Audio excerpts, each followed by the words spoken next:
किसी ने सही कहा है कि यह जानना कि कहाँ बोलना है उससे अधिक महत्वपूर्ण यह समझना है कि कहाँ चुप रहना है। शब्द महत्वपूर्ण हैं, लेकिन सही समय पर मौन रहना और भी अधिक प्रभावशाली होता है। बोलना एक कला है, लेकिन कब नहीं बोलना है यह समझना बुद्धिमानी है। ज्ञान केवल सही शब्द बोलने में नहीं, बल्कि सही समय पर चुप रहने में भी होता है। नमस्ते दोस्तों, आज के इस वीडियो में हम बात करने वाले हैं कि ऐसी 10 जगह जहां हमें चुप रहना चाहिए। बहुत समय पहले की बात है, एक लड़का था जो बहुत ही परेशान रहता था। उसे यही नहीं पता था कि कहाँ पे क्या बोलना है, कहाँ पे नहीं, और कहाँ पे चुप रहना है।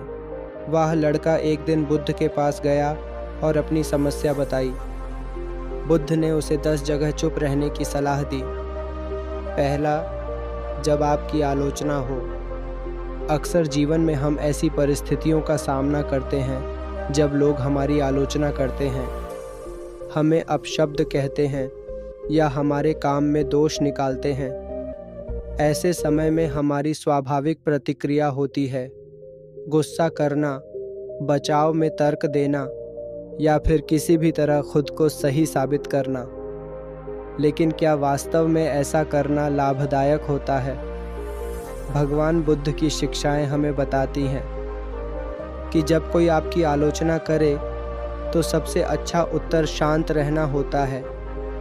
भगवान बुद्ध की कथा हमें यह सिखाती है कि आलोचना, अपमान और नकारात्मक शब्द तब तक हम पर प्रभाव नहीं डाल सकते जब तक हम उन्हें स्वीकार नहीं करते।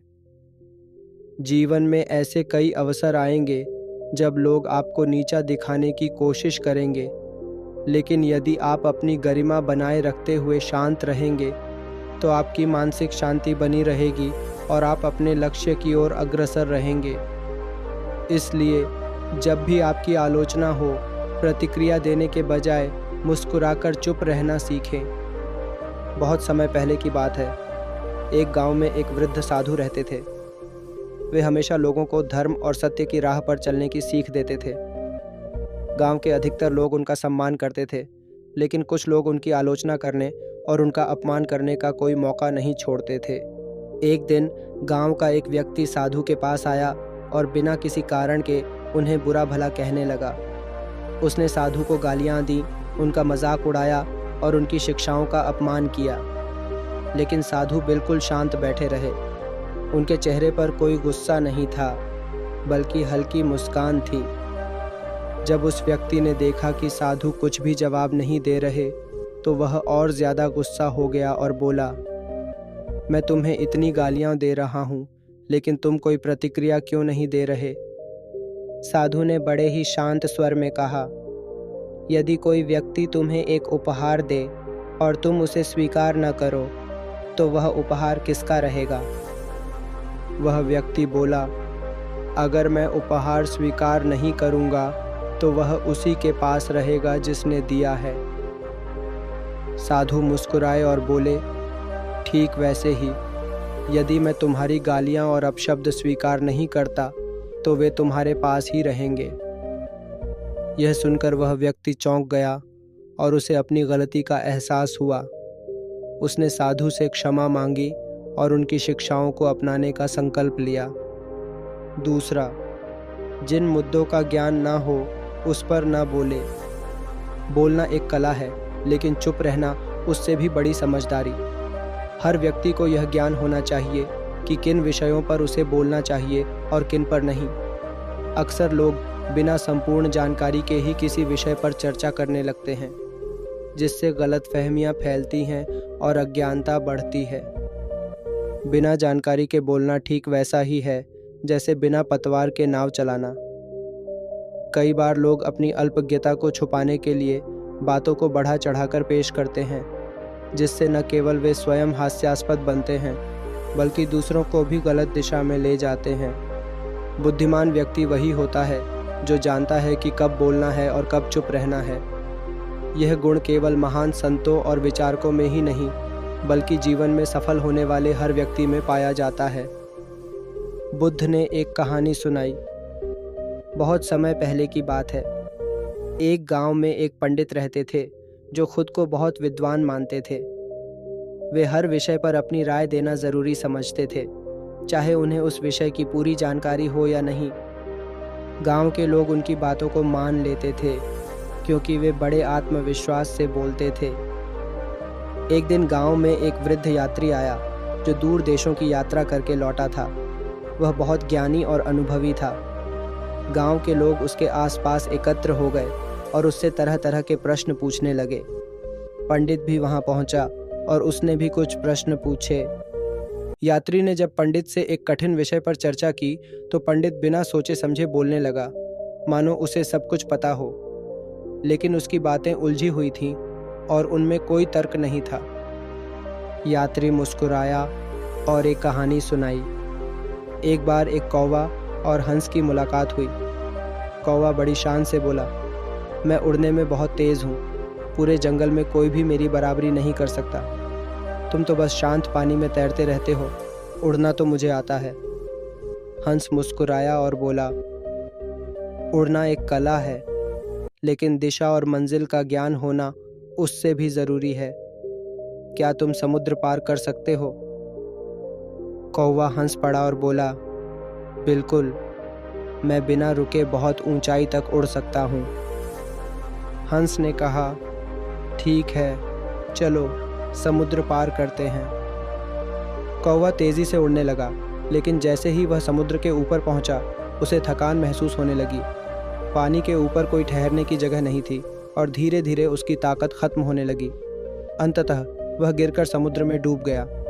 हंस ने कहा, केवल तेज उड़ने से कुछ नहीं होता। यदि तुम्हें रास्ते का ज्ञान न हो तो तुम्हारी शक्ति भी व्यर्थ है। यात्री ने पंडित की ओर देखा और कहा, यदि किसी विषय का पूरा ज्ञान न हो तो चुप रहना ही बुद्धिमानी है। अधूरे ज्ञान के साथ बोलने से स्वयं की हानि हो सकती है, जैसे उस कौवे की हुई। पंडित को अपनी गलती का एहसास हुआ और उसने निश्चय किया कि अब वह केवल उन्हीं विषयों पर बोलेगा जिनका उसे सही ज्ञान होगा। गांव के लोगों ने भी इस सीख को अपनाया और बेवजह बोलने से पहले सोचने लगे। तीसरा, जब कोई बहस करे तब। बहस और विवाद जीवन का हिस्सा है, लेकिन यह हम पर निर्भर करता है कि हम किस तरह से प्रतिक्रिया देते हैं। कई बार लोग क्रोध में आकर हमें अपशब्द कहते हैं या बहस करने की कोशिश करते हैं। ऐसे समय में हमारी प्रतिक्रिया यह तय करती है कि हम शांति बनाए रखेंगे या खुद भी उस क्रोध में बह जाएंगे। जब कोई व्यक्ति बहस करने की कोशिश करे तो धैर्य रखना चाहिए। अगर हम सामने वाले के क्रोध को स्वीकार नहीं करेंगे तो वह क्रोध खुद उसी के पास रह जाएगा। इस सीख को समझाने के लिए बुद्ध ने एक कहानी सुनाई। बहुत समय पहले की बात है। एक राज्य में एक राजा शासन करता था जो अत्यंत घमंडी और अहंकारी था। वह अपनी बुद्धिमानी और ज्ञान पर बहुत गर्व करता था और मानता था कि उससे अधिक ज्ञानी कोई नहीं है। एक दिन राजा को पता चला कि उसके राज्य में एक साधु आए हैं जो बहुत ज्ञानी और शांत स्वभाव के हैं। राजा ने सोचा, मैं इस साधु से बहस करके इसे हरा दूंगा और इसे साबित कर दूंगा कि मैं सबसे बुद्धिमान हूँ। राजा अपने दरबार में साधु को बुलवाता है और उनसे कहता है, साधु महाराज, मुझे आपसे कुछ प्रश्न पूछने हैं। यदि आप उत्तर नहीं दे सके तो आपको मानना होगा कि मैं आपसे अधिक ज्ञानी हूँ। साधु मुस्कुराए और बोले, राजन, आप जो चाहें पूछ सकते हैं। राजा ने पहला प्रश्न पूछा, लेकिन साधु ने कोई उत्तर नहीं दिया। वे बस मुस्कुराते रहे। राजा ने दूसरी बार फिर वही प्रश्न दोहराया, लेकिन साधु ने तब भी कुछ नहीं कहा। अब राजा को गुस्सा आने लगा। उसने तीसरी बार ऊंची आवाज में वही प्रश्न दोहराया। तब साधु ने शांत स्वर में कहा, राजन, जब कोई व्यक्ति 3 बार बहस करने की कोशिश करे तो समझ लेना चाहिए कि वह सिर्फ अपनी बात मनवाने के लिए तर्क कर रहा है, न कि सच्चाई जानने के लिए। ऐसे व्यक्ति को उत्तर देना व्यर्थ है। राजा को अपनी गलती का एहसास हुआ और उसने साधु से क्षमा मांगी।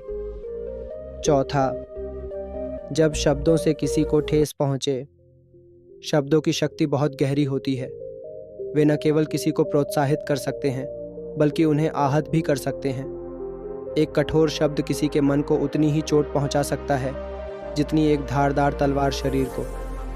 कई बार हम गुस्से में या बिना सोचे समझे ऐसे शब्द कह देते हैं जो सामने वाले के दिल को ठेस पहुंचा देते हैं।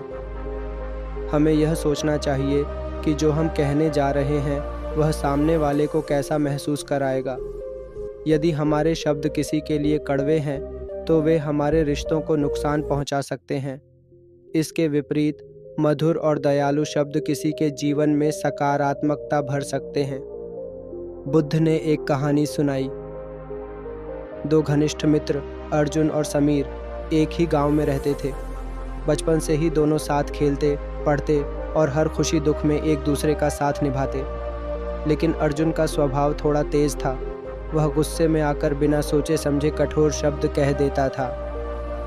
कई बार उसके शब्द इतने कड़वे होते कि लोग आहत हो जाते, लेकिन अर्जुन को इसका एहसास नहीं होता था। एक दिन किसी बात पर अर्जुन और समीर में बहस हो गई। अर्जुन को गुस्सा आ गया और उसने समीर को बहुत बुरी बातें कह दी। समीर को बहुत दुख हुआ, लेकिन उसने कुछ नहीं कहा और चुपचाप वहां से चला गया। अगले दिन जब अर्जुन का गुस्सा शांत हुआ तो उसे अपनी गलती का एहसास हुआ। उसने सोचा, मैंने समीर से ऐसा क्यों कहा? मुझे उससे माफ़ी मांगनी चाहिए। अर्जुन अपने दादाजी के पास गया और पूरी बात बताई। दादाजी समझ गए कि अर्जुन को एक सबक सिखाने की ज़रूरत है। उन्होंने अर्जुन को एक कागज़ दिया और कहा, इस कागज़ को ज़ोर से मोड़ो और मरोड़ दो। अर्जुन ने वैसा ही किया। अब दादाजी बोले, अब इसे सीधा करने की कोशिश करो। अर्जुन ने कागज़ को खोलकर सीधा करने की कोशिश की, लेकिन कागज़ पर सिलवटें पड़ चुकी थीं जो अब हट नहीं रही थीं। दादाजी ने मुस्कुराकर कहा, बेटा, हमारे शब्द भी इसी कागज़ की तरह होते हैं। जब हम गुस्से में कुछ गलत बोलते हैं तो वह सामने वाले के दिल पर गहरी चोट कर देता है। भले ही हम माफ़ी मांग लें, लेकिन वह चोट पूरी तरह से मिट नहीं पाती। अर्जुन को अपनी गलती का एहसास हो गया। उसने तुरंत समीर के घर जाकर उससे माफ़ी मांगी और वादा किया कि आगे से वह कभी भी बिना सोचे समझे कुछ नहीं बोलेगा।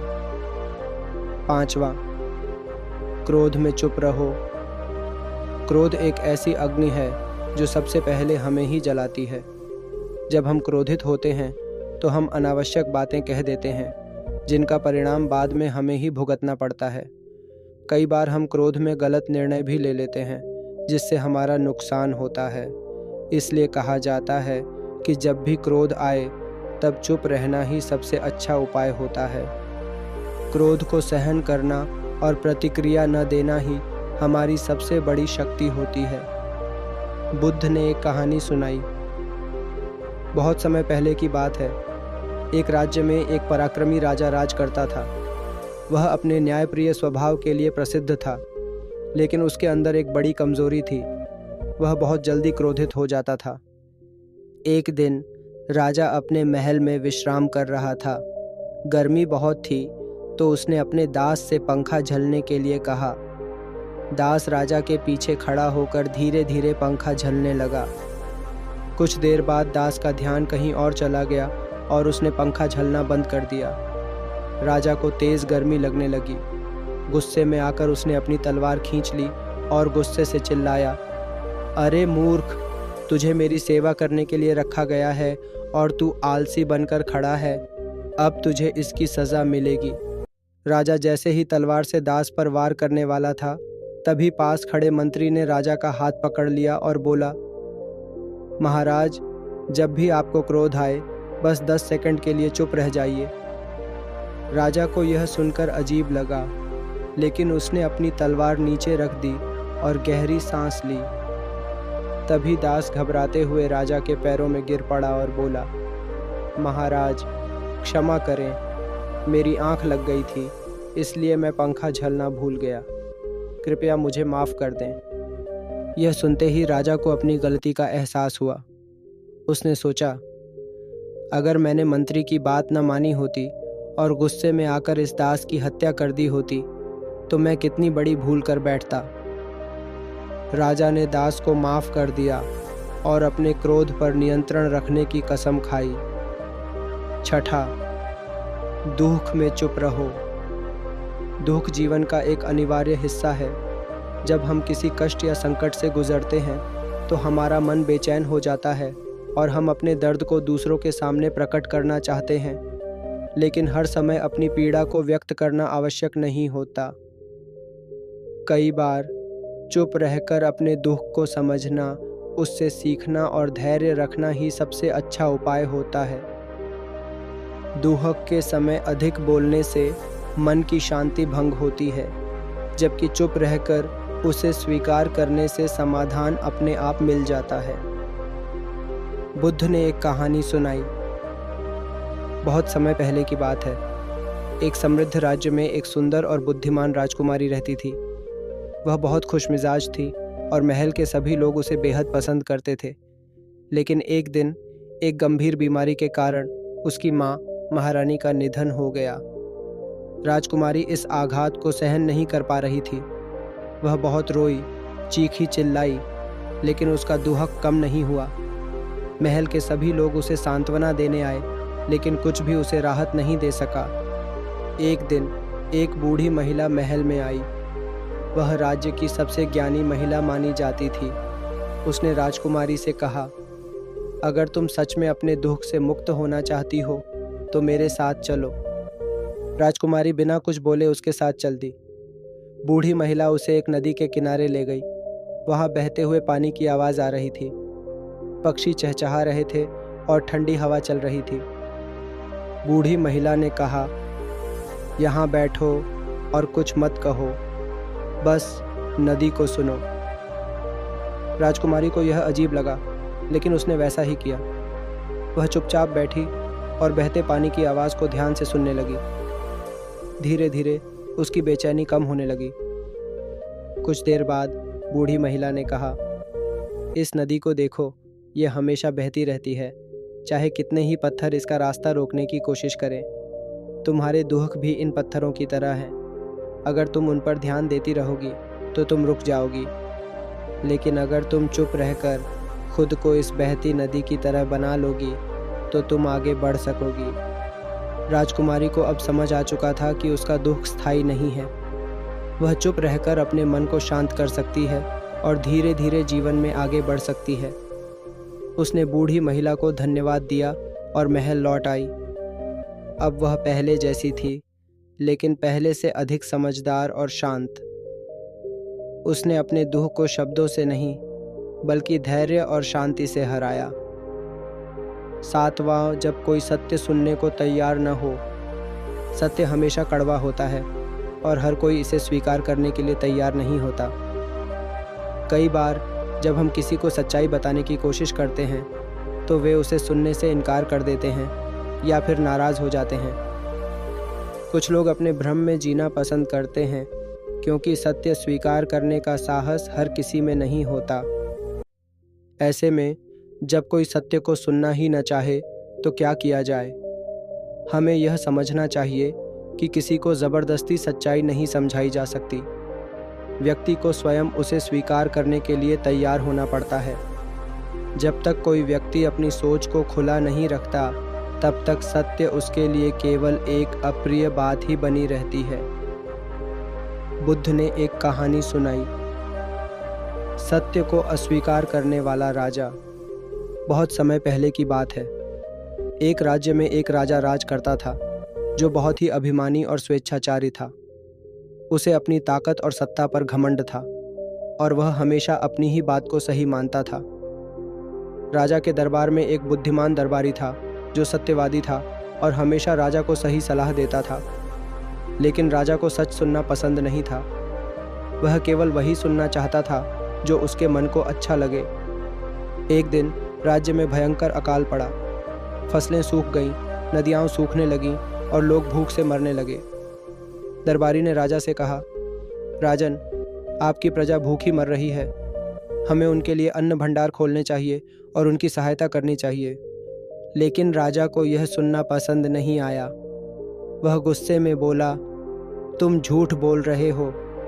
मेरे राज्य में कोई भूखा नहीं है। यह सब तुम्हारी कल्पना है। दरबारी ने फिर कहा, महाराज, कृपया अपनी आंखों से देखिए। यदि आप नगर के बाहर जाएंगे तो आपको सच्चाई पता चलेगी। राजा क्रोधित हो गया और बोला, मुझे किसी सत्य को सुनने की आवश्यकता नहीं है। मेरा राज्य समृद्ध है और सब कुछ ठीक है। दरबारी समझ गया कि राजा सत्य को स्वीकार करने के लिए तैयार नहीं है। वह चुप रह गया और अपनी जगह बैठ गया। समय बीतता गया। लोग भूख से मरते रहे, लेकिन राजा ने कभी सत्य को स्वीकार नहीं किया। अंततः जब लोग पूरी तरह से विद्रोह पर उतर आए, तब राजा को अपनी गलती का एहसास हुआ, लेकिन तब तक बहुत देर हो चुकी थी। 8वां, दूसरों के मुद्दों पर मत बोलो। अक्सर लोग दूसरों की बातों में दखल देने की आदत बना लेते हैं। वे बिना सोचे समझे दूसरों के मामलों में राय देते हैं, झगड़ों में पड़ जाते हैं या अनावश्यक विवादों का हिस्सा बन जाते हैं। लेकिन क्या सच में यह सही है?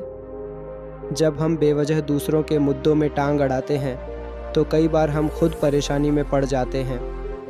बिना किसी कारण हम किसी का पक्ष लेते हैं और बाद में जब दोनों पक्ष सुलह कर लेते हैं तब हम अकेले समस्या में फंस जाते हैं। इसलिए बुद्धिमानी इसी में है कि हम अपने जीवन पर ध्यान दें और बिना ज़रूरत दूसरों के मामलों में न उलझें। बुद्ध ने एक कहानी सुनाई। बहुत समय पहले की बात है। एक गांव में मोहन और सोहन नाम के 2 मित्र रहते थे। वे हमेशा साथ रहते थे, लेकिन मोहन की एक आदत थी। वह हमेशा दूसरों के मामलों में टांग अड़ाता था। वह बिना मांगे राय देता, लोगों के झगड़ों में पड़ जाता और अक्सर किसी न किसी मुसीबत में फंस जाता।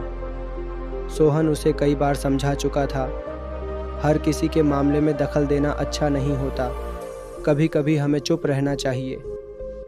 लेकिन मोहन उसकी बातों को मजाक में उड़ा देता। गांव का विवाद।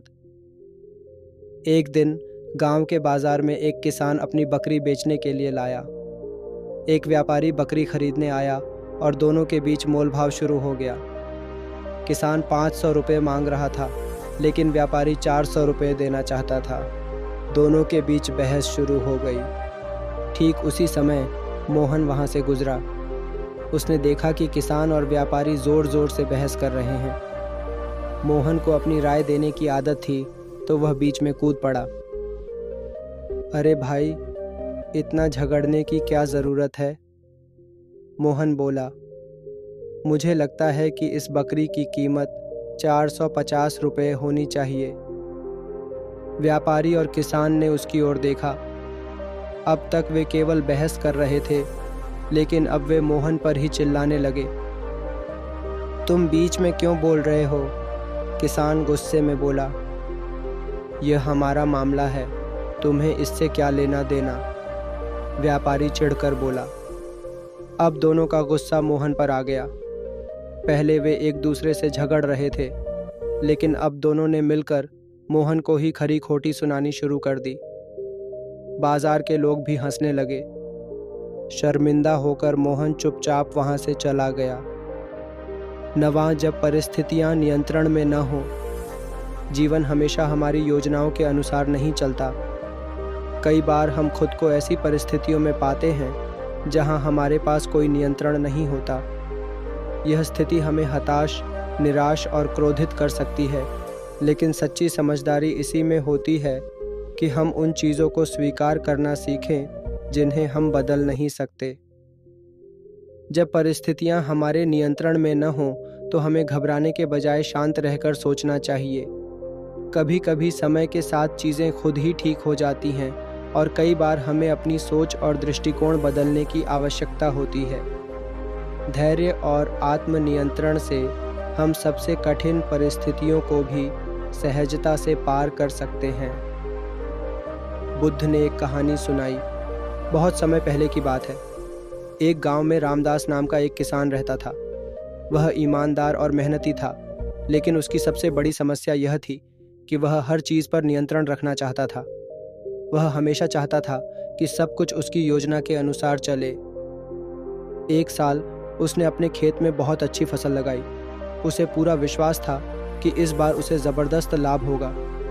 लेकिन कुछ दिनों बाद अचानक तेज़ बारिश और आंधी आ गई, जिससे उसकी आधी फसल बर्बाद हो गई। रामदास बहुत दुखी हो गया। वह सोचने लगा, मैंने इतनी मेहनत की, फिर भी मेरी फसल बर्बाद हो गई।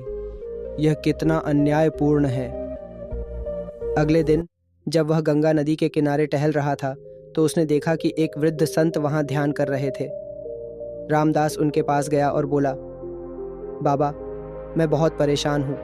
मैंने पूरी मेहनत की थी, लेकिन फिर भी मेरी फसल बर्बाद हो गई। यह कितना अन्याय है। संत मुस्कुराए और बोले, यदि तुम नदी को अपने हाथों से रोकने की कोशिश करो, तो क्या तुम उसे रोक सकते हो? रामदास ने सिर हिलाकर कहा, नहीं, यह असंभव है। नदी अपने रास्ते खुद बनाती है। संत ने फिर पूछा, अगर कोई पेड़ हवा में हिलता है, तो क्या तुम उसे अपनी इच्छा से रोक सकते हो? रामदास ने फिर कहा, नहीं, यह भी असंभव है। संत ने मुस्कुराकर कहा, तो फिर जो चीज़ें तुम्हारे नियंत्रण में नहीं हैं, उन्हें लेकर परेशान क्यों होना? रामदास को अपनी गलती का एहसास हुआ।